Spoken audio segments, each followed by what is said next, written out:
हम अपनी सोच और संसार की मान्यता के अनुसार अपने विचार बनाते हैं। जैसे सत्य कहना धर्म है, असत्य कहना पाप, सहनशीलता धर्म है और क्रोध करना अधर्म, उपकार करना, जीवों पर दया करना धर्म है और निष्ठुर होना अधर्म। परंतु क्या यही सत्य है? क्या कभी कभी परिस्थितियां इन आवेशों को उल्टा नहीं कर देती? करती है। यदि इस संसार में कुछ धर्म है, कुछ पुण्य है, कुछ महान है, तो वह है परिस्थिति के अनुसार चलना। जटायु याद है आपको, जिन्होंने रावण पर क्रोध किया था, उस पर आक्रमण किया था। उस समय जटायु का क्रोध पाप नहीं था, वो धर्म था। इसलिए अंत में उन्हें भगवान राम की गोद मिली। और कुछ ऐसे भी होते हैं जो धर्म को सहनशीलता समझकर हर अन्याय को सहते हैं और अंत में वो बाणों की सैया पाते हैं। यदि कोई पशु या व्यक्ति अकारण आक्रमण करके किसी निर्दोष के प्राण लेने की चेष्टा करे तो उसके रक्षा हेतु उसका वध कर देना पाप नहीं, समय की मांग है, क्योंकि आक्रमण भी आत्मरक्षण ही है। यदि किसी दुष्ट की सहायता करने से सामान्य मनुष्य को कष्ट पहुंचे, पीड़ा पहुंचे, तो उसे सहायता ना देना ही धर्म है। अकारण क्रोध अस्वीकार्य है, परंतु यदि क्रोध से कुछ शुभ हो तो क्रोध और दंड भी धर्म ही है। संसार का सबसे बड़ा पाप क्या है? संसार का सबसे बड़ा पाप है किसी निर्बल को सताना, और संसार का सबसे बड़ा दंड भी उस निर्बल के मुख से निकली हाय है। श्री कृष्ण कहते हैं, आपने लोहार को लोहा पिघलाते हुए तो जरूर देखा होगा, और ये लोहा पिघलता है इस चमड़ी की बनी धौनकी से निकली हवा से। जरा आप सोचिए, एक मृत पशुओं की खाल से बनी धौनकी इतने कठोर लोहे को भस्म कर सकती है। ठीक उसी प्रकार आप चाहे जितने भी शक्तिशाली क्यों ना हो, यदि आपने किसी निर्दोष, किसी निर्बल को सताया तो उसके मन से निकली हाय और उसका श्राप आपके जीवन को भस्म कर सकता है। श्री कृष्ण कहते हैं, जगत में प्रत्येक व्यक्ति को किसी न किसी प्रकार की निर्बलता अवश्य होती है। जैसे कोई बहुत तेजी से दौड़ नहीं पाता, तो कोई अधिक भार नहीं उठा पाता, कोई असाध्य रोग से पीड़ित रहता है, तो कोई पढ़े हुए पाठों को स्मरण में नहीं रख पाता। ऐसे अनेकों उदाहरण और भी हैं। क्या आप किसी ऐसे व्यक्ति को जानते हैं जिसे सब कुछ प्राप्त हो और हम जीवन की उस एक निर्बलता को जीवन का केंद्र मानकर जीते हैं? हृदय में दुख और असंतोष दोनों सदा रहते हैं। निर्बलता मनुष्य को जन्म से अथवा संयोग से प्राप्त होती है, किंतु उस निर्बलता को मनुष्य अपने ही मन की मर्यादा बना लेते हैं। किंतु कुछ व्यक्ति ऐसे भी होते हैं जो अपने पुरुषार्थ और शर्म से उस निर्बलता को पराजित कर देते हैं। क्या भेद है उनमें और अन्य लोगों में? क्या आपने कभी विचार किया है? सरल सा उत्तर है इसका, जो व्यक्ति निर्बलता से पराजित नहीं होता, जो पुरुषार्थ करने का साहस रखता है, हृदय में वो निर्बलता को पार कर जाता है। अर्थात निर्बलता अवश्य ईश्वर देता है, किंतु मर्यादा मनुष्य का मन ही निर्मित करता है।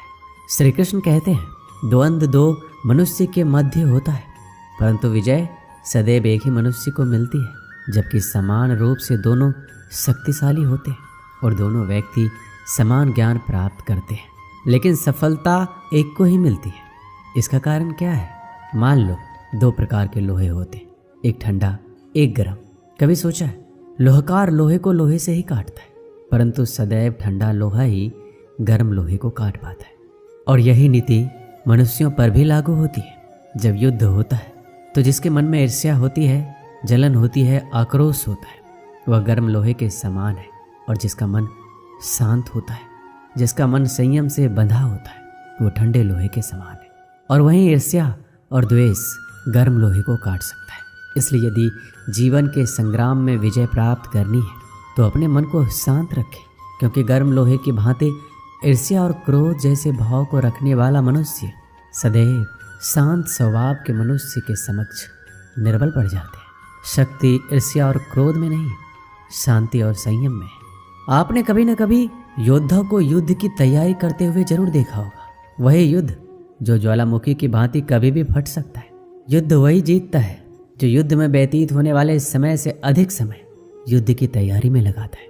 जो योद्धा अभ्यास क्षेत्र में जितना अधिक समय देगा, रणभूमि में उतना ही कम रक्त बहेगा। एक समान लोहा और तीखी तलवार में अंतर यही है कि एक तीखी तलवार को कड़ी अग्नि परीक्षा से होकर गुजरना पड़ता है, लोहकार की मार खानी पड़ती है। एक तलवार जितनी पीड़ा सहेगी उसका वार उतना ही प्रबल होता है। इसलिए पीड़ा से घबराएं नहीं, उसका सामना करें, उसका अभ्यास करें, क्योंकि यही अभ्यास जीवन के युद्ध में आपको विजयश्री बना सकता है। श्री कृष्ण कहते हैं, यदि आगे बढ़ना है तो अपनों का साथ दो। और ये बात सत्य भी है, और अपनों का साथ देना ही चाहिए। परंतु साथ देने से पूर्व ये अवश्य पहचान लेना चाहिए कि अपने हैं कौन। क्या अपने वही होते हैं जिनके साथ हमारा रक्त संबंध होता है, या अपने मित्र, या अपने वो होते हैं जो हमें सत्कार्य के लिए प्रेरित करें, हमें आगे बढ़ाएं, हमारा साथ दें, और न कि वो जिनका साथ देने से समाज का नाश हो, धर्म की हानि हो, और सदैव साथ रहकर भी सगे नहीं होते, या वो जो सदैव साथ रहकर भी सगे नहीं होते। इसलिए जब भी अपनों की परिभाषा का चुनाव करें तो उन्हें अपना माने जो आपका साथ दे, उन्हें नहीं जो हमें अज्ञान के मार्ग पर ले जाए। श्री कृष्ण कहते हैं, सीमा एक रेखा ही नहीं, एक परिभाषा भी है।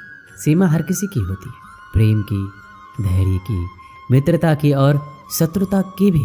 और जो सदैव सीमा में बंधे रहते हैं वो समान मनुष्य बनकर रह जाते हैं। परंतु जो समय आने पर सीमा तोड़ देते हैं वही भविष्य बनाते हैं, क्योंकि सीमा केवल आपको मर्यादा में नहीं रखती है, आपको बांधती भी है। अब ये आप पर, मुझ पर, हम सब पर निर्भर करता है कि ये कौन सी सीमाएं हमें बांधती है और कौन सी सीमाएं शक्ति के नए मार्ग समक्ष आती है। इसलिए सीमाएं में जो कर सकते हो उससे अधिक करने का प्रयत्न करो, तभी नई सीमाएं बना पाओगे। श्री कृष्ण कहते हैं, जब मेघ छाते हैं तो क्या होता है, अंधकार छा जाता है। मेघ गरजते हैं, बिजलियां कड़कती है, वर्षा होती है, सभी पशु अपने आश्रय स्थल पर जाकर छिप जाते हैं, मनुष्य अपने घरों की ओर दौड़ते हैं और सभी पक्षी अपने घोंसलों में जाकर छिप जाते हैं। परंतु एक जीव है जो गरजते मेघों की कड़कती बिजलियों को, भारी वर्षा को भी हरा देता है। वो जीव है बाज, क्योंकि वो समस्या की जड़ों से ऊपर उड़ता है। वो गरजते मेघों से, कड़कती बिजलियों से, भारी वर्षा से ऊपर उड़ता है। इनमें यही अंतर है हारने वालों में और जीतने वालों में। ये युद्ध हार और जीत का नहीं, समस्या और सोच का है। यदि आपने सोच को छोटी रखी तो समस्या बड़ी हो जाएगी, और यदि आपने सोच को बड़ी रखी तो समस्या छोटी। श्री कृष्ण कहते हैं, भाग्य क्या है, जो आपने किया उसे भोगना भाग्य है, या जो आपके पूर्वजों ने किया उसका फल भाग्य है? नहीं, भाग्य वही है जो आपने किया, क्योंकि हर मनुष्य को अपने कर्मों के फल भुगतने होते हैं। इसलिए यदि जीवन में कुछ भी करें तो उस पर अपनी दृष्टि अवश्य रखें, क्योंकि आपके एक कर्म का फल आपका भविष्य बदल सकता है। हम वही बनते हैं जो हम चुनते हैं, क्योंकि वही हमारा भाग्य बनता है। मनुष्य सुंदरता से आकर्षित होता है, उससे प्रेम करता है। ऐसा ही होता है ना? क्या आप ऐसा नहीं करते? करते हैं। तो सुंदर और असुंदर की परिभाषा क्या है? इस आकर्षण और विकर्षण का कारण क्या है? कभी सोचा है कि जिससे आप प्रेम करते हैं, जिसके प्रति आप आकर्षित होते हैं, अचानक से उसके मन में वितृष्णा आ जाती है, और जिसके प्रति घृणा होती है उसके लिए एकाएक आपके मन में प्रेम उमड़ आता है। और इसका सबसे बड़ा कारण पता है क्या है? दृष्टिकोण। क्योंकि सुंदरता आपके मन में होती है, सोच में होती है, आपके दृष्टिकोण में होती है। इसलिए किसी को कीचड़ में खिला हुआ कमल सुंदर लगता है, और किसी को निर्मल चंद्रमा में भी कलंक का धब्बा दिख जाता है। यदि आपको सुंदरता अनुभव करनी है तो हर पल आनंद में रहना है, तो आप अपने दृष्टिकोण को सुंदर बनाएं, और अपने आप सब कुछ सुंदर बन जाएगा। श्री कृष्ण कहते हैं, स्वर्ण सज्जन पुरुष और परोपकारी मनुष्यों की गति एक समान होती है। यदि स्वर्ण टूट जाए तो उसे गर्म करके फिर से जोड़ा जा सकता है। ठीक उसी प्रकार मतभेद होने के पश्चात भी एक सज्जन पुरुष और महान पुरुष फिर से मित्र बन जाते हैं। परंतु दुर्जन दुष्ट माटी से बने लोग उस पके हुए मटके के समान होते हैं कि एक बार उसमें दरार आ जाए तो स्वयं ही स्वयं का सर्वनाश कर लेते हैं। इसलिए मित्रता केवल सज्जनों से ही करें, ताकि मतभेद ना हो। दुष्टों का समूह अपना नाश स्वयं ही कर लेता है। यदि कोयले की खान में जाओ तो चाहे जितनी भी सावधानी बरतो, वस्त्र पर कालिख लगी जाती है। इसलिए दुष्ट मित्रों से सावधान। सज्जन शत्रु प्रत्येक परिस्थिति में श्रेष्ठ है। प्रत्येक मनुष्य सफलता पाने के लिए कार्य करता है।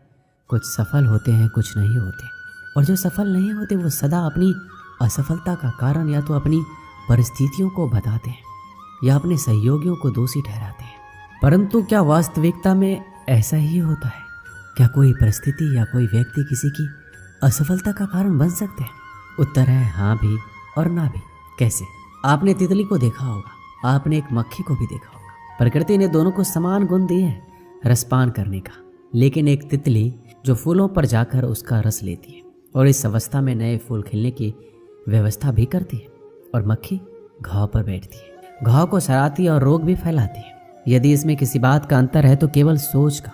यदि आप उचित मार्ग चुनेंगे तो आपको सफलता अवश्य मिलेगा, आप में उत्साह बढ़ेगा, और यदि आप अनुचित मार्ग चुनेंगे तो आपको असफलता मिलेगी, निराशा मिलेगी। अब उचित मार्ग चुनना है या अनुचित मार्ग, यह निर्णय तो आप पर निर्भर करता है। एक बार गिद्धों का झुंड उड़ता उड़ता एक टापू पर जा पहुंचा। वह टापू समुद्र के बीचों बीच स्थित था। वहाँ ढेर सारी मछलियाँ, मेढक और समुद्री जीव थे। इस प्रकार गिद्धों को वहाँ खाने पीने की कोई कमी नहीं थी। सबसे अच्छी बात यह थी कि वहाँ गिद्धों का शिकार करने वाला कोई जंगली जानवर नहीं था। गिद्ध वहाँ बहुत खुश थे।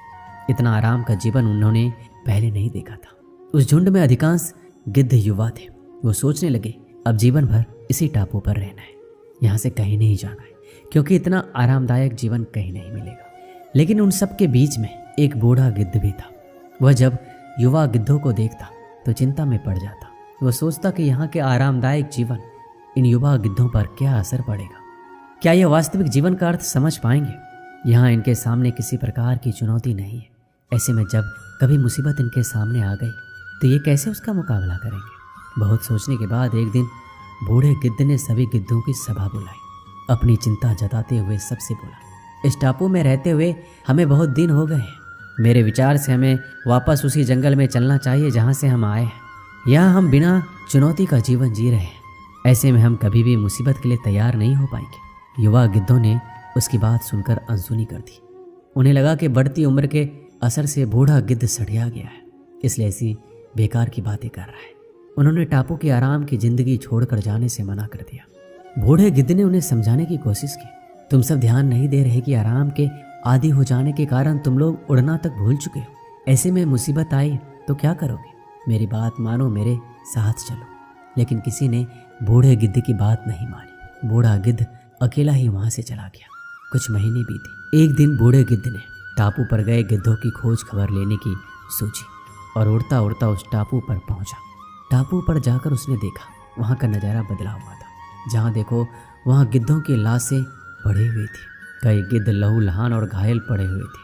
हैरान बूढ़े गिद्ध ने एक घायल गिद्ध से पूछा, ये क्या हो गया? तुम लोगों की ये हालत कैसे हुई? घायल गिद्ध ने बताया, आपके जाने के बाद हम इस टापू पर बड़े मजे की जिंदगी जी रहे थे, लेकिन एक दिन एक जहाज यहाँ आया। उस जहाज ने यहाँ चीते छोड़ दिए। शुरू में तो उन चीतों ने हमें कुछ नहीं किया, लेकिन कुछ दिनों बाद जब उन्हें आभास हुआ कि हम उड़ना भूल चुके हैं, हमारे पंजे और नाखून इतने कमजोर पड़ गए हैं, हम तो किसी पर हमला भी नहीं कर सकते, ना ही अपना बचाव कर सकते, तो उन्होंने एक एक करके मार कर खाना शुरू कर दिया। उनके ही कारण हमारा ये हाल है। शायद आपकी बात ना मानने का ये फल हमें मिला है। दोस्तों, हमें इस कहानी से क्या सीख मिलती है? अक्सर हम कंफर्ट जोन में जाने के बाद उससे बाहर आ पाना मुश्किल होता है। ऐसे में चुनौतियाँ आने पर उसका सामना कर पाना आसान नहीं होता। इसलिए कभी भी कंफर्ट जोन में जाकर खुश ना हो जाए। खुद को हमेशा चुनौती देते रहे और मुसीबत के लिए तैयार रहे। जब तक आप चुनौती का सामना करते रहेंगे तो आप हमेशा आगे बढ़ते रहेंगे। दोस्तों, इस वीडियो में बस इतना ही। मिलते हैं अगली वीडियो में। अपना ख्याल रखिएगा। जय श्री कृष्ण।